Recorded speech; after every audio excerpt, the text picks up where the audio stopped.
SeaJay, your favorite scuba diver, here with Deep South Divers. I have been asked on multiple occasions to show off the new Sentry dry suit. Everybody's asking me about it because I've done nothing but rant and rave about it over the past, I don't know, I've probably got 500 dives on the thing now, so and absolutely am in love with it.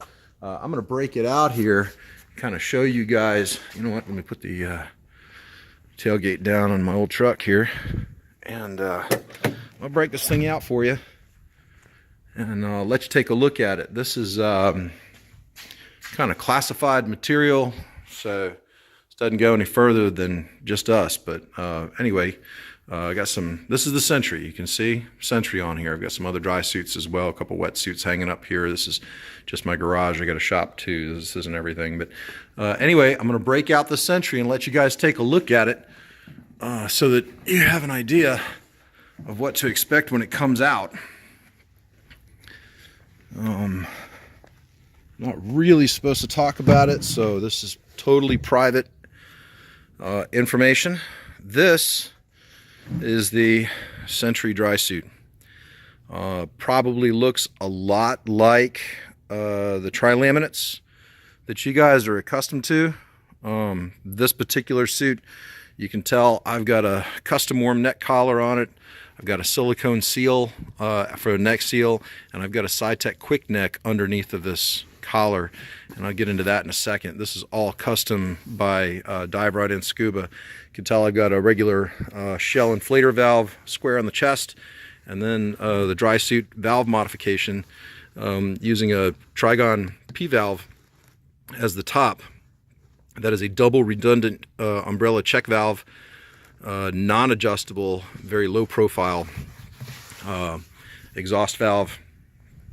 I've also got sealless, there's no wrist seals, sealless wrists here with, of course, the Ultima dry glove ring system. And here, I'll pop one of those out here so you can take a look at it. I got a truck full of dive gear here. Let me grab one of these. This is a dry glove. This is a Showa 720 dry glove. The dry glove rings, and you can see that they just pop right on there. You can tell I've got blue bottom paint. See the bottom paint from the boat I had just been working on a couple days ago. But that just snaps on. Kind of takes two hands. Sort of difficult to do with just one hand here. Let's see if I can do it. No. All right. So yeah, I probably can. Probably can that way right there.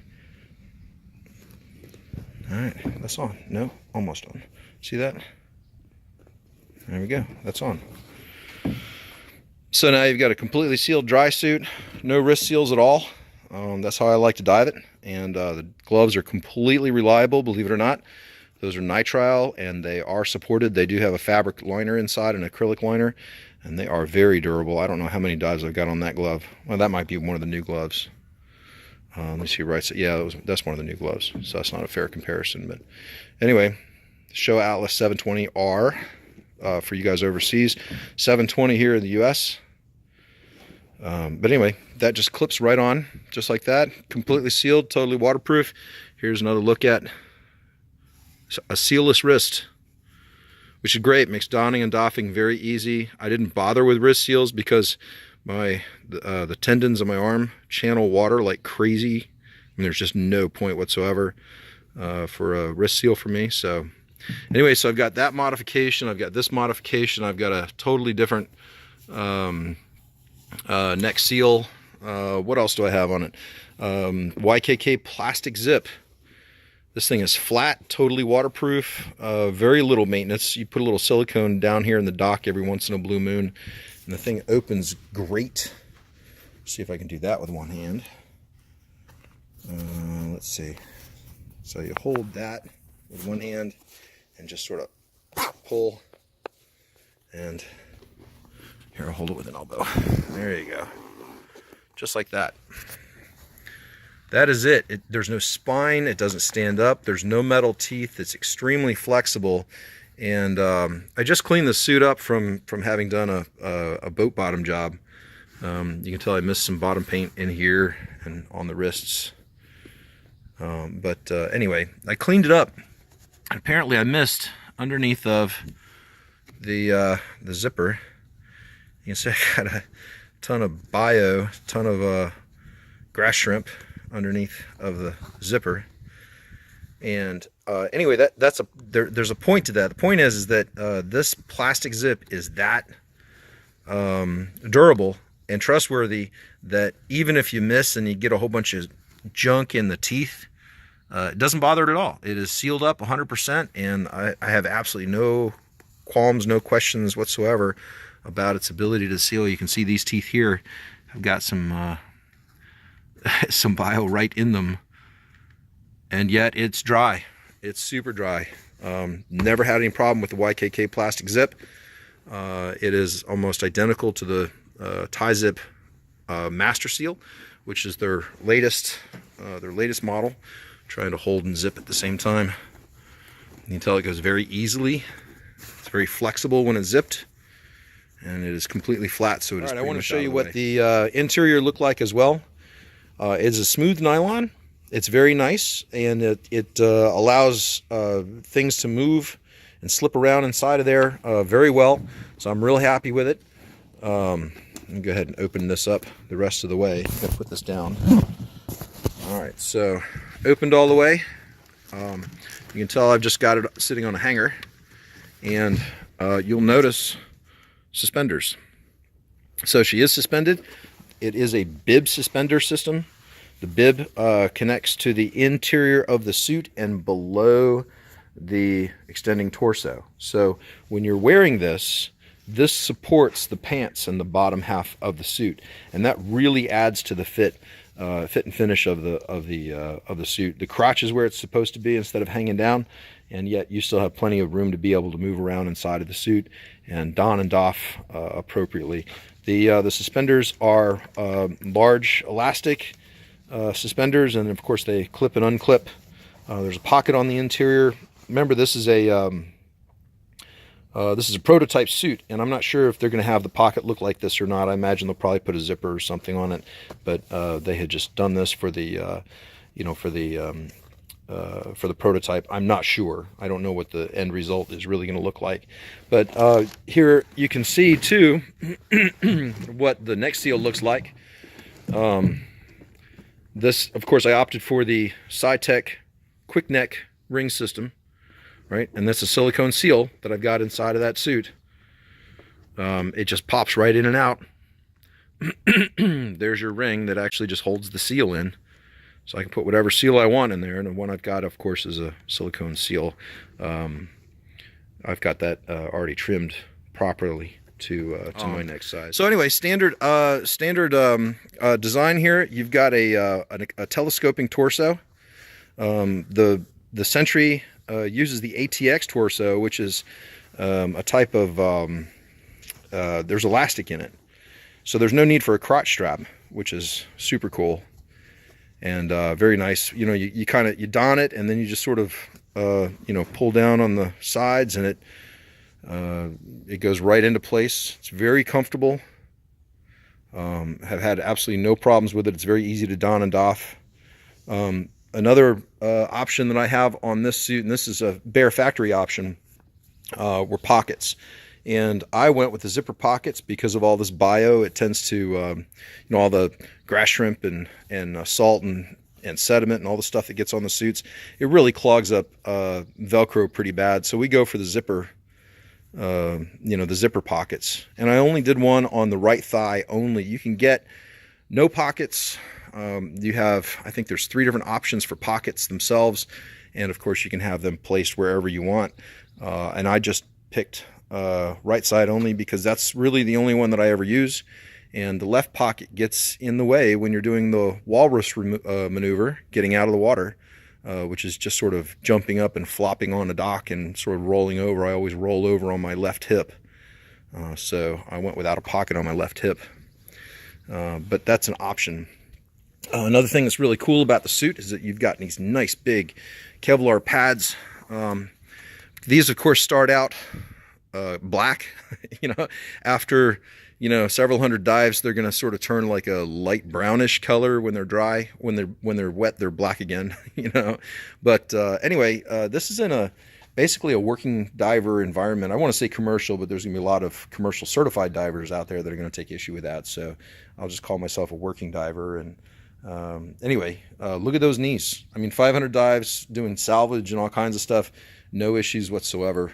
And that's because of the Kevlar pads on the suit. Really, really nice. You can tell I've still got some dirt and stuff on this. Okay, so the boots that I picked, you have 3 options. You can go with socks, you can go with like a heavy work boot, and you can go with these, which is these are the same boots that are available on SeaTech's dry suits. They are, sorry, SeaTech, Santee dry suits.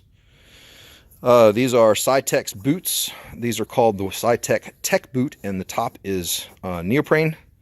And of course, you've got a rubber sole. It's a relatively thin rubber sole. So you've got the grip of a shoe, and you don't have to put on a separate boot over a sock. And at the same time, you've got plenty of ankle flexibility to be able to maneuver your fins as you see fit. Some people like the real heavy duty boots, especially those who walk on the bottom.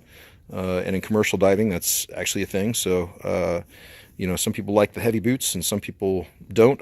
I'm a lover of these, the tech boot, they call it.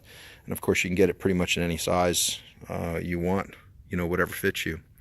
So far, what you're seeing basically, is your typical tri-laminate suit, right? Tri-laminate front entry, self-donning suit, except that it's got this really cool zipper that I love and a few modifications to it, right? Well, the complete story on the suit is the material that it's made of. And every dry suit manufacturer is going to claim they have the coolest, best material ever. Tri-laminates are pretty similar to each other. They either have a polyurethane or a butyl rubber core, and the butyl rubber is much more common. The polyurethane is kind of new, and there's a couple out, but they're pretty unusual and pretty rare. This right here, this is a crushed neoprene, and I'm going to call it a crushed neoprene because it is not compressed neoprene. I'll explain that in a second. But DUI has exclusively called their CF200 crushed neoprene, and they've actually trademarked the name. And so BARE calls this a hyper compressed neoprene, and it is very different from compressed neoprene. Okay, so this is not a tri-laminate material. This is neoprene, right, which you can think of as wetsuit material. Okay, except that it starts out as 7 mil thick neoprene, and they crush it using a mechanical process and heat, and it crushes down to 1.5 millimeters in thickness. You can tell the stuff is very thin. It feels very much like a tri-laminate material, except that it is durable. It is extremely dense material. It is more durable than any tri-laminate that's on the market, including CLX 450s and the Elite or Elite by Santee. This is tough material. Let me give you an example. Remember, this is a working suit. This has got 500 dives on it. Look at those elbows. No issues whatsoever, right? Same with this side. I mean, I'm right-handed, and I'm, using a chainsaw underwater and doing all kinds of salvage and stuff. No issues, no nicks, no marks, no nothing. Well, I got paint on there. You can tell this is a tester suit that I modified and reported back to BARE. This is not a showroom suit. This is a prototype, and I was told to go break it, and I haven't been able to break it. Let me flip it over. You can look at the seat of the suit. That is typically a high wear area. You sit down and catch a nail from the dock or whatever. Look at that, nothing. And I mean, trust me, I have not been kind to the suit. My objective was to break it, and you can tell I got stuff all over here. Sorry about that. Anyway, tough, right? And all of that is cool. Here's another thing I want to point out too. I'll get back to the material in a second. See this right here, NST? That is BARE's method of doing all the seams here. on the on the suit. They call it no stitch technology, which is what that is. It is RF welded. All of the seams are RF welded. Let me give you a seam here. Here's a seam, right? This has been taped over both sides, but there's no stitches in that thing. They put the material together and they weld it. And these stitches, or these seams, are rugged, rugged, rugged. I've had no problems whatsoever. The thing is absolutely great. And I trust these NST seams over the hand glued and hand stitched seams that you find in DUI and Santee. I love this welded stuff. It's really, really, really great. All right, so what makes the suit so special? Here is really the key, right? And I'm gonna set this up here on the edge of my truck like I've done before, so that I can kind of show you. I need two hands to be able to show you. Here's the arm, right? Here's the arm of the suit. And this arm stretches like you expect a 7mm wetsuit to stretch. I'm going from here to here. That's probably 5 or 6 inches. I can pull this stuff. Tri-laminates won't do that. And that's because they have a butyl rubber core. The polyurethane ones do stretch a little bit more, but none of them are going to stretch like neoprene. This stuff is dense. It is thin, 1.5 millimeters thin. They say 1.8, but I measured it out and it's really 1.5 millimeters. I think they just didn't want to assume that and, you know, end up being higher. But it feels very thin and it's stretchy, stretchy, stretchy. What's the point of the stretch? Well, aside from the obvious sizing issues, this suit can be dived with no air in it. Okay, so I'll get down to depth. I mean, it could be 5 feet, it could be 30 feet. Those are the typical depths that I'm diving at. You know, it's pretty shallow stuff. I mean, you know, you could take the suit to wherever you wanted to as far as depth goes, but those are the depths, right, that I'm typically working at. So let's say I go to 30 feet and I'm down there. Well, I'm gonna, you know, the suit's gonna squeeze, right? And so I'll put some air in the suit, right? And now I've got a bubble in the suit. Well, that bubble is necessary in order to be able to move at all in a tri-laminate suit, okay? And this valve here dumps any air that's in the suit. So what I'm saying is that the suit is always equalized. If it squeezes at all, I tap it, the excess air pops out, and the suit is equalized. So I have no air in the suit, but there's no squeeze either. It's a very, very, very specific point. Well, the problem with that normally is that you're now kind of shrink wrapped, right? And so, you know, your elbow, your shoulder, your hips, they're sort of locked in place and you can't really move. And that's because the tri-laminate material sort of locks you down and locks you in place. And the cool thing about this suit is that the material stretches. And so it moves with you and it allows you to have no air inside of the suit and be able to dive like that, equalized, right? Not under a squeeze, equalized, but no air inside the suit. And so now there's no migrating bubble to move around. Now, as a commercial diver, a working diver, I don't want to upset anybody, but you know, as a working diver, if I go feet down, head up, or you know, upside down, head down, feet up, or if I'm in the typical sport diving position, right, which is prone, or you know, in any position whatsoever, I don't have to deal with this big migrating bubble floating around inside of the suit with me. And I don't have to worry about trying to distribute it properly so that I can get movement out of the suit. The suit dives like a wetsuit. It feels like a wetsuit when you're diving the suit, okay? Except that you're dry and warm and comfortable and you're like in a waterbed. That's what it feels like. And it is crazy. It is absolutely awesome. The suit moves with you and it stretches and it completely gives. There's no restriction whatsoever. And there's also no migrating bubble. Oh, consequently, very little weight is required. This fabric, I actually took a square of this fabric and threw it into a glass of tap water, right? Fresh water. And this fabric sinks. So it's inherently negative. It's very counterintuitive. You would think that neoprene is going to float no matter what. Well, it doesn't. When it's been crushed and all the air bubbles have been crushed out of the neoprene, it sinks. it sinks in fresh water. Will it sink in salt water? I don't know, but I can tell you that when I did exactly the same thing with any butyl rubber product and or any PU product, which is going to be any tri-laminate product, well, those floated. Okay, so this is the most negative material that I can think of, and it really pays off when you go to wait out.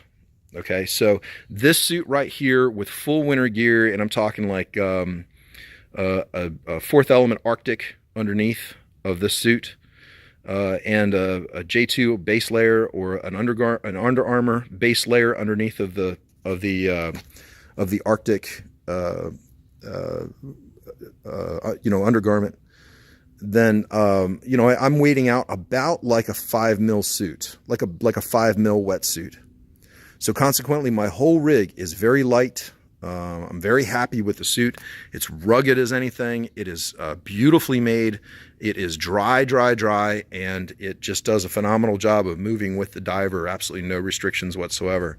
If you're thinking about a dry suit, this is what is coming out from BARE. I would strongly recommend waiting, going ahead and checking this out when it comes out. If you want to know what it dives like, it dives very similar to a DUI CF200, if you're familiar with those at all. The suit is heavier than normal. It takes about twice as long to dry when you hang it on a hanger, but the suit is so comfortable and it dives so great and it is so dry. I just, totally recommend it, especially if you're a diver that doesn't always get to dive in a prone position. Okay, so that right there is the BARE Sentry, and they don't have it coming out yet, but they're thinking about next month, so real close here. And I'll make this video public when that happens, so at their permission, of course. So that's it. SeaJay out.